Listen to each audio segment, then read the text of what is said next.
Hello friends, मैं रवि स्वागत करता हूं अपने चैनल रवि स्टडी जोन में। तो दोस्तों, ये मेरा प्रैक्टिस सेट सेकंड है सिविल इंजीनियरिंग के लिए, ठीक है। तो चलिए क्वेश्चन को देखते हैं, और जिन लोगों ने सब्सक्राइब नहीं किया है वो हमारे चैनल को लाइक शेयर और सब्सक्राइब जरूर कर दें, ठीक है। तो चलिए देखिए, पहला सवाल है हमारा, the neutral axis of a T beam exist, ठीक है। टी बीम का प्राकृतिक अक्ष कहाँ पर होता है? A with in the flange, B at the bottom edge of the slab, C below the slab, या D all option are correct, ठीक है। तो कौन सा होगा? Neutral axis of a T beam exist, कौन सा सही होगा इसमें, बताइए। तो देखिए, इसमें होगा आपका ऑल ऑप्शन आर करेक्ट, ठीक है, सभी विकल्प सही हैं। देखिए होता क्या है, देखिए जो न्यूट्रल एक्सिस है वो आपका यहाँ से भी पास होता है, जो फिगर मैंने बनाया है उसमें देख लीजिए, आपका यहाँ से भी पास हो सकता है और यहाँ भी से भी पास हो सकता है, ठीक है। तो आपका ऑप्शन के अकॉर्डिंग क्या था? With in the flange, at the bottom edge of the slab और बिलो द स्लैब, ठीक है। और देखिए यहाँ पे जो लिखा हुआ है डी, जो बी एफ है, इसका मतलब हुआ इफेक्टिव वाइड्थ ऑफ द फ्लैंज, ठीक है। बी एफ जो डिस्टेंस है वो effective wide of the flange है। बी डब्ल्यू जो है ब्रेथ ऑफ द वेव है, बी डब्ल्यू जो है ये ब्रेथ ऑफ द वेव है। और D F thickness of the flange है, ठीक है। जो डी एफ है वो थिकनेस ऑफ द फ्लैंज है, ठीक है।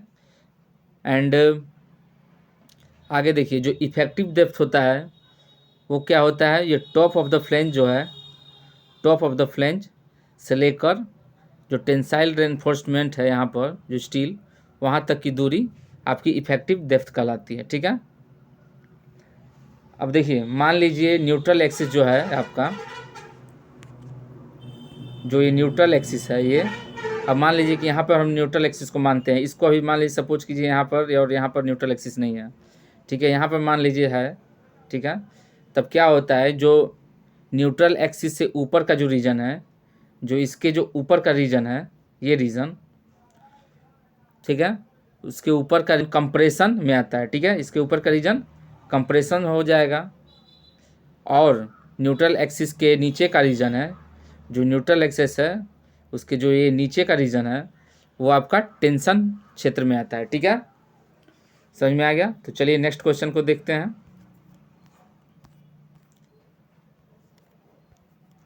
अगला question, through the effective depth of a T-beam is the distance between the top compression edge to the center of the tensile reinforcement for heavy loads is taken as, ठीक है। यद्यपि T beam की प्रभावी गहराई शीर्ष संपीड़न किनारे से तन्य सुदृढ़ीकरण के केंद्र के मध्य दूरी होती है, तो अत्यधिक भार के लिए यह क्या लिया जाता है, ठीक है। बताइए क्या होगा? फॉर हैवी लोड के लिए पूछ रहा है, ठीक है। तो इसमें कौन सा होगा? ए 1/8 स्पेन का, B 1/10 of the span, C 1/12 of the span, या ऑप्शन डी 1/6 ऑफ स्पेन।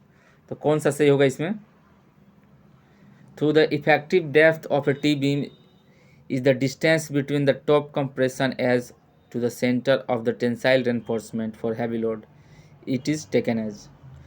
तो देखिए इसमें होगा आपका option C is the right answer, 1/12 of the Spain, ठीक है। देखिए 1/12 ऑफ द स्पेन होता है, हैवी लोड का था क्वेश्चन में, तो आपका 1/12 ऑफ द स्पेन होगा। यही आपका लाइट लोड होगा तो स्पेन/15 टू स्पेन/20 होगा। मीडियम लोड होगा तो आपका स्पेन/12 टू स्पेन/15। और ये ऑप्शन में था आपका जो क्वेश्चन पूछ रहा था हैवी लोड के लिए, तो वो क्या होगा? स्पेन/10 टू स्पेन/12, ठीक है। चलिए नेक्स्ट देखिए, the property of a soil which permit water to percolate through it is called, ठीक है। मिट्टी का वह गुण जो जल के रिसने को स्वीकृत करता है क्या कहलाता है? ठीक है, A moisture content, B permeability, C capillarity या डी नन ऑफ दीज। तो बताइए कौन सा होगा इसमें? The property of a soil which permits water to percolate through it is called, क्या होगा? देखिए इसमें होगा आपका ऑप्शन बी परमिएबिलिटी। ठीक है, चलिए एक्सप्लेन कर दे रहे हैं। देखिए क्या होता है, मान लीजिए आपका ये सॉइल हो गया। ठीक है, अब मान लीजिए यहाँ से वाटर जब इसे कांटेक्ट करेगा या फिर इसको पास करने का कोशिश करेगा, तो जो इसमें वर्ड्स होते हैं ना, जो इस सॉइल पार्टिकल में जो वर्ड्स हैं, उसी के थ्रू वाटर जब पास करता है थ्रू वर्ड्स। ठीक है, जो इसमें सॉइल पार्टिकल में जो वर्ड्स है, इसी वर्ड्स के थ्रू जब वाटर पास करता है, ठीक है, तो वो हमारा क्या कहलाता है? वो परमिएबल कहलाता है। वही हमारा परमिएबिलिटी सॉइल का कहलाता है। ठीक है, अब देखिए जो कोर्स ग्रेन्ड सॉइल होता है उसका हाई परमिएबिलिटी होता है, और फाइन ग्रेन्ड जो सॉइल होता है उसका लो परमिएबिलिटी होता है। ठीक है, क्योंकि कोर्स ग्रेन्ड सॉइल में आपकी मान लीजिए कि मोटे मोटे दाने दाने हैं आपके कोर्स ग्रेन्ड सॉइल, तो यहाँ जो होगा जो वॉल्यूम जो वर्ड्स होंगे यहाँ पर अधिक होंगे, तो अधिक होंगे तो परमिएबिलिटी भी अधिक होगी। और फाइन ग्रेन्ड होता है, उसमें क्या होता है, सॉइल पार्टिकल के बीच जो वर्ड्स होते हैं वो कम होते हैं, तो उसमें क्या होता है, जो पासिंग होता है वाटर का वो स्लो होता है, तो उसमें लो परमिएबिलिटी होती है। ठीक है, चलिए नेक्स्ट देखिए। और इसका पीडीएफ चाहिए तो इसका पीडीएफ भी मिल जाएगा, और कैसे मिलेगा आपको पता ही है, नहीं पता है तो वीडियो के अंत में फिर से बता दूंगा। ठीक है, तो चलिए नेक्स्ट क्वेश्चन देखिए। The shear strength in plastic undrained clay is due to. ठीक है, प्लास्टिक अशुष्क मृदा की अपरूपण शक्ति के कारण होती है। ठीक है, the shear strength in plastic undrained clay is due to. ठीक है, 4 ऑप्शन दिया गया है। A intergranular friction, B internal friction, C cohesion या डी नन ऑफ दीज। तो कौन होगा इसमें बताइए? Shear strength in plastic undrained clay is due to,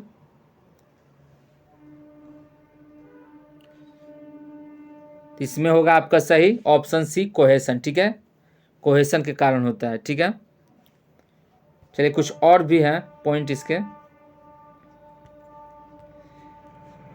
देखिए प्लास्टिक अगर अनड्रेन्ड क्ले होगा तो उसका शियर स्ट्रेंथ यानी कि अपरूपण सामर्थ्य कोहेशन के कारण होता है। ठीक है, जो कि क्वेश्चन में था। ठीक है, अनड्रेन्ड क्ले का पूछ रहा था तो आपके कोहेशन के कारण था, ऑप्शन में दिया गया था।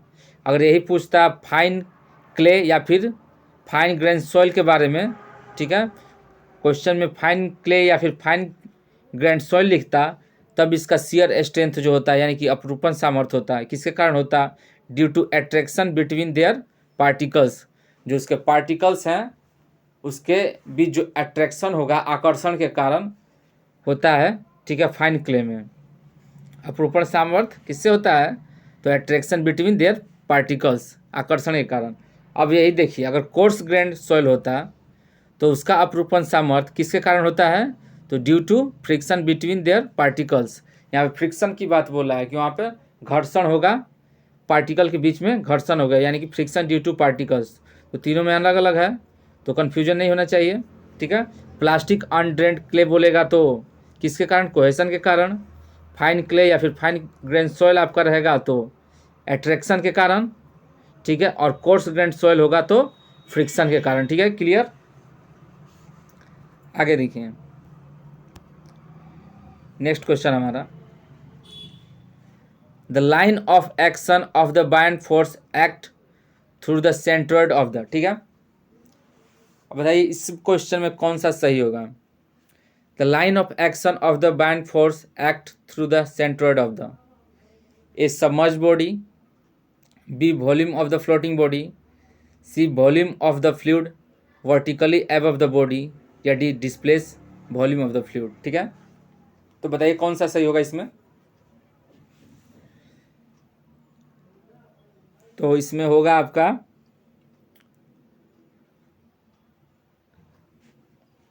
Option D is the right answer, displaced volume of the fluid. ठीक है, अब देखिए होता क्या है, मान लीजिए यहाँ पर लिक्विड है, ठीक है, ये लेवल है लिक्विड का, ठीक है। अब मान लीजिए ये आप कोई भी मटेरियल है, ठीक है, आप पानी में फेंक दिए, ठीक है। अब फेंकने के बाद क्या होता है कि कोई भी मटेरियल को आप किसी वाटर में फेंकते हैं तो क्या करता है, उस जगह के वाटर को डिस्प्लेस करता है, यहाँ पर इधर और इधर लेफ्ट राइट, यहाँ पर आपका डिस्प्लेस करेगा, मतलब वहाँ से हटाएगा, ठीक है। तो हटाएगा वहाँ से, और देखिए जो वही लिक्विड को डिस्प्लेस करता है, अब देखिए इसमें क्या होता है, लिक्विड जो होता है ऊपर की ओर हमेशा क्या, वाटर जो होता है जो लिक्विड होता है वाटर, वो हमेशा क्या बायंड फोर्स एक्ट करता है, ठीक है।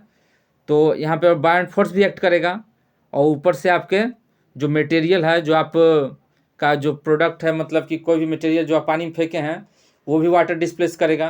तो दोनों फोर्स एक्ट कर रहा है यहाँ पर, नीचे से बायंड फोर्स और ऊपर से आपका जो उस पदार्थ का है उसका फोर्स जो लगेगा, जो वाटर को डिस्प्लेस करेगा, वही जब इक्वल हो जाता है तो यही हमारा आर्चिमेड प्रिंसिपल भी कहलाता है, यही आर्चिमेड प्रिंसिपल भी कहलाता है, ठीक है। अब देखिए होता क्या है, अब यही जब फोर्स ऑफ बायंसी क्या होता है, is more than the weight of the liquid displace, ठीक है। मतलब कि जो फोर्स ऑफ बायंसी है, ये फोर्स क्या होगा, is more than the weight of the liquid displace, मतलब जितना लिक्विड डिस्प्लेस हुआ है, जो लिक्विड जितना हटा है यहाँ से, उससे अधिक होगा बायंड फोर्स, तब क्या होता है, then the body will be float, तब हमारे बॉडी क्या होता है, फ्लोट करता है, यानी कि तैरता है, ठीक है। और ठीक इसके अपोजिट क्या होगा, जब फोर्स ऑफ बायंसी, मतलब कि ये फोर्स आपका फोर्स ऑफ बायंसी जो ऊपर की ओर लगता है, ये लेस होगा किसके, less than the weight of the liquid displace, मतलब जो लिक्विड जो डिस्प्लेस कर रही है उससे जो बायंड फोर्स हमारा लेस होगा, तभी हमारा बॉडी क्या होता है, डूब जाता है, सिंक डाउन होता है, ठीक है। तो यही कारण होता है कि सुई डूब जाती है पानी में, और आपका जहाज, इतना बड़ा जहाज डूबता नहीं है, ठीक है, क्लियर। चलिए नेक्स्ट देखिए, स्टेडी फ्लो ऑकर्स व्हेन, ठीक है, स्टेडी फ्लो ऑकर्स व्हेन, अस्थाई प्रवाह होता है जब A condition change steadily with time, B condition do not change with time at any point, C condition are same at adjacent point with time, या D velocity vector at any point remains constant. तो बताइए कौन सा होगा इसमें सही, steady flow occurs when, क्या होगा बताइए इसमें कौन सा सही होगा।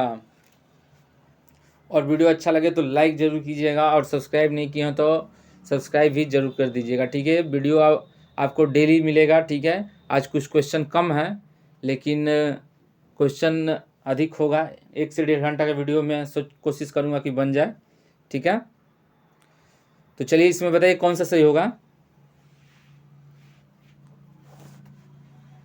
तो देखिए इसमें आपका सही होगा option B, condition do not change with time at any point, ठीक है। Option B is the right answer, ठीक है। अब देखिए condition do not change with time at any point, मतलब कंडीशन चेंज नहीं हो रहा, कहने का मतलब ही कांस्टेंट ही हुआ, ठीक है। और अनस्टेडी रहता है तो क्या होता है, डज नॉट कांस्टेंट। चलिए इसका डिटेल थोड़ा देख लीजिए। देखिए स्टडी फ्लो क्या होता है, a flow in which the quantity of liquid flowing per second is constant, ठीक है। और अनस्टेडी फ्लो में क्या होता है, a flow in which the quantity of liquid flowing per second is not constant, ठीक है। इज नॉट कांस्टेंट का मतलब कि वेरी करता है, ठीक है, वेरी करता है तो अनस्टेडी फ्लो। लेकिन क्वेश्चन में क्या बोला है, डज नॉट चेंज, मतलब वेरी नहीं करता है, यानी कि स्टेडी फ्लो, यानी कि कांस्टेंट, ठीक है। क्वेश्चन को घुमाया है, अगर वेरी करेगा तो अनस्टेडी, और वेरी नहीं करेगा तो स्टेडी, तो वही लिखा है, वेरी नहीं कर रहा है यानी कि डजंट चेंज, तो आपका स्टडी होगा, ठीक है, क्लियर। आगे देखिए, if rho is the density of fluid then pressure of fluid due to water hammer is directly proportional to, ठीक है। तो बताइए यदि द्रव का घनत्व रो हो तो जलाघात यानी कि वाटर हैमर के कारण जल का दाब कितने के प्रत्यक्ष समानुपाती होता है, यानी कि डायरेक्टली प्रोपोर्शनल होता है।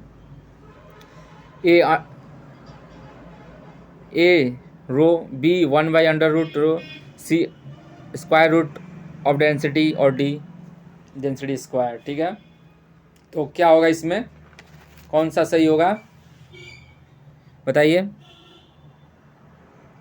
कौन सा सही होगा इसमें। तो देखिए इसमें आपका सही होगा option C is the right answer, √p। ठीक है, ऑप्शन सी आपका सही होगा। ठीक है, देखिए जो रिजिड पाइप है उसके लिए फॉर्मूला होता है आपका P = ρ/VC। ठीक है, ये आपका फॉर्मूला हुआ। अब इसी फॉर्मूले पे वैल्यू रख दीजिए, P का P रहने दीजिए। ठीक है, रो का रो रहने दीजिए, V का V रहने दीजिए। ठीक है, अब C के जगह क्या होता है, C की जगह हम रख देंगे √K/ρ। C क्या है, स्पीड ऑफ साउंड, उसका सूत्र होता है √K/ρ। तो वही C के जगह हम क्या रख दिए, √K/ρ रख दिए। यहाँ तक क्लियर। ठीक है, यहाँ तक क्लियर। अब देखिए, अब उसके बाद क्या होगा, P का P सेम हो जाएगा। अब जो रो है इसका मतलब हम इसको 2 बार अंडर करके लिख सकते हैं। ठीक है, इसका मतलब सेम ही हुआ, तो वही हम इसको तोड़े हैं, तो ये आपका 2 बार लिखे हैं। ठीक है, फिर V का V ही हो जाएगा। फिर जैसे ये आप √K/ρ है तो इसको वैसे ही रख दिए। ठीक है, फिर कट किए हैं, एक एक कट गया यहाँ से, फिर कौन कौन बचा, P = V√K/ρ। ठीक है, ये बचा। अब देखिए P जो है वो डायरेक्टली प्रोपोर्शनल है √ρ के, यानी कि प्रेशर डायरेक्टली प्रोपोर्शनल है √ρ यानी कि डेंसिटी के, डायरेक्टली प्रोपोर्शनल है ना यहाँ पर। तो वही आपका question, according to question P is directly proportional to √ρ। ठीक है, तो आपका अकॉर्डिंग टू ऑप्शन क्या होगा, √ρ। ठीक है, option C is the right answer. ठीक है, चलिए नेक्स्ट देखिए। अब देखिए अगला सवाल क्या है हमारा, the aggregate containing moisture in pores and having its surface dry is known as. ठीक है, छिद्रों में नमी और सतह पर शुष्क एग्रीगेट के रूप में जाना जाता है। A moist aggregate, B very dry aggregate, C dry aggregate, या D saturated surface dry aggregate. ठीक है, तो बताइए कौन सा इसमें सही होगा। The aggregate containing moisture in pores and having its surface dry is known as, कौन सा होगा इसमें सही। तो देखिए इसमें होगा आपका सही option D is the right answer, saturated surface dry aggregate. हम चारों को डिफाइन कर देना है, आप देख लीजिए एक बार क्लियर हो जाएगा। देखिए जो सेचुरेटेड सरफेस, इसमें तो आपका सेचुरेटेड सरफेस ड्राई एग्रीगेट हो गया।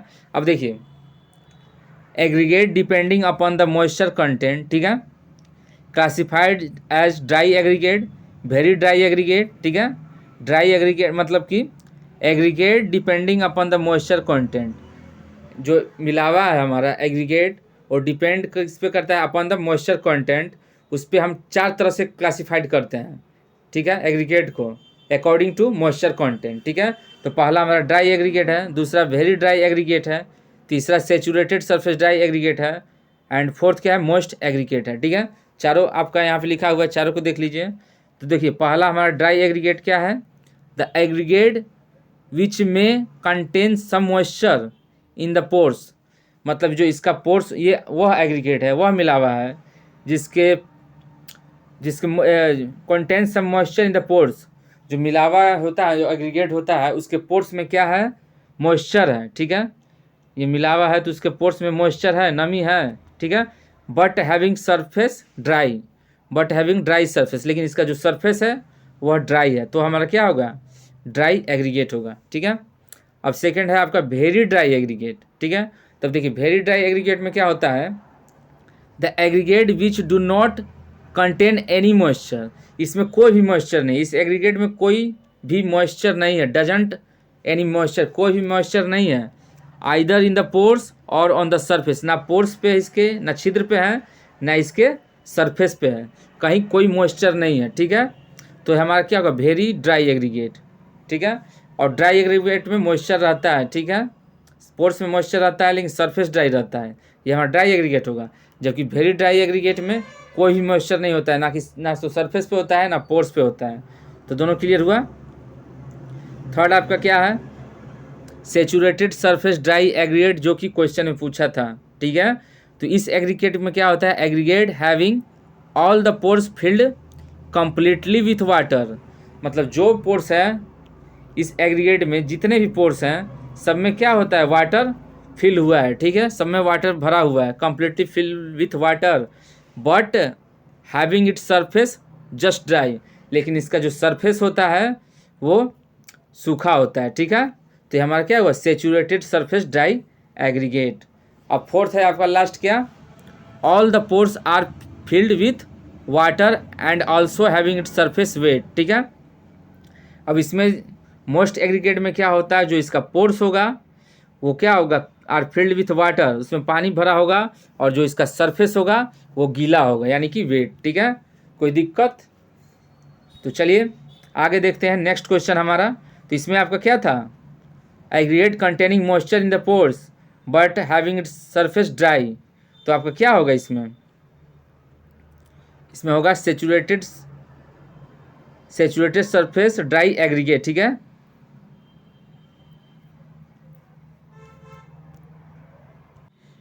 देखिए इसमें आपका डी नहीं होगा, aggregate containing moisture in the pores and having surface dry, ये आपका ड्राई एग्रीगेट में आएगा, ठीक है। ऑप्शन सी होगा इसमें, ड्राई एग्रीगेट। सेचुरेटेड सरफेस में होगा, जो पोर्स होगा कंप्लीटली फिल्ड विथ वाटर होगा, ठीक है। तो आपका इसमें ऑप्शन सी होगा, ड्राई एग्रीगेट, ठीक है। चलिए नेक्स्ट देखिए,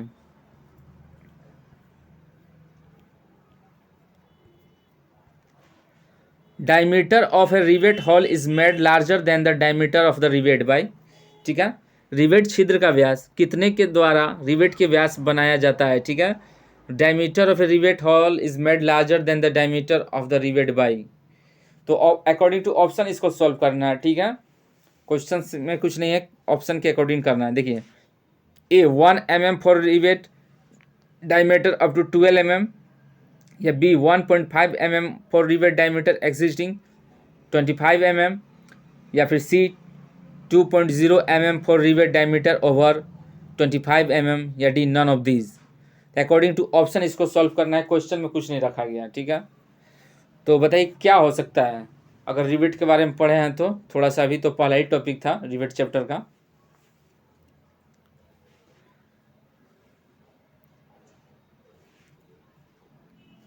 तो क्या होगा इसमें, तो देखिए इसमें होगा आपका option C 2.0 mm for rivet diameter over 25 mm, ठीक है। देखिए रिवेट का डायमीटर अगर 25 mm या इससे कम हो तो रिवेट होल का डायमीटर रिवेट डायमीटर से 1.5 mm बढ़ाकर लिया जाता है, ठीक है। अब देखिए क्वेश्चन में था और ऑप्शन में ये था, रिवेट का डायमीटर 25 mm से अधिक हो तो रिवेट का होल का डायमीटर रिवेट डायमीटर से 2 mm बढ़ाकर लिया जाता है। अकॉर्डिंग टू क्वेश्चन यही होगा आपका राइट आंसर, ठीक है। ऑप्शन सी में लिखा हुआ है ना 2 mm for rivet diameter over 25 mm, ठीक है। चलिए नेक्स्ट क्वेश्चन देख लीजिए।